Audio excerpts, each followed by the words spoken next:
नागपूरमध्ये पसरलेल्या हिंसाचारावरती पोलिसांनी नियंत्रण मिळवलं असलं तरी देखील या घटनेच्या 2 दिवसानंतर देखील आपल्याला नागपूर शहरात कर्फ्यू जो आहे तो कायम असल्याचं पाहायला मिळत आहे।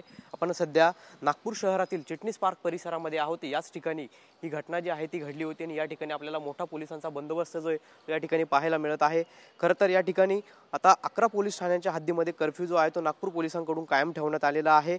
या ठिकाणी क्यूआरटी असेल, एसआरपीएफ असेल, त्याचबरोबर स्थानिक पोलीस असतील, यांचे जे पथक आहेत, यांच्या ज्या कंपन्या आहेत त्या ठिकाणी आपल्याला तैनात असल्याचं पाहायला मिळत आहे।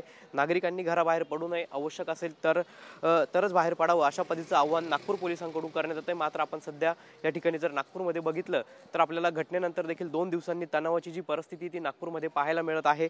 नागपूर पोलिसांकडून आता या प्रकरणातील जे आरोपी आहेत त्यांच्यावरती कारवाई सुरू करण्यात आलेली आहे। काल देखील जवळपास 46 जे आरोपी आहेत त्यांना कोर्टात हजर करण्यात आलं होतं। आता अशाच पद्धतीनं पोलिसांच्या ताब्यात असलेले जे आरोपी असतील, त्याचबरोबर सायबर सेल असेल आणि पोलिसांचे जे विविध गुन्हे शाखेचे पथक असतील यांच्या माध्यमातून आता एकंदरीतच जे आरोपी आहेत त्यांचा शोध घेण्याचं काम जे आहे ते सुरू असल्याचं आपल्याला पाहायला मिळतंय। मात्र नागपूर शहरात 2 दिवसांनंतर देखील संचारबंदी जी आहे ती कायमच आपल्याला पाहायला मिळतंय।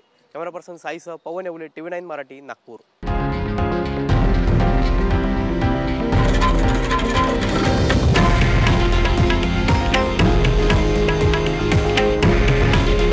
हे आहे देशातील नंबर 1 न्यूज नेटवर्क आणि आपण पाहत आहात TV9 मराठी।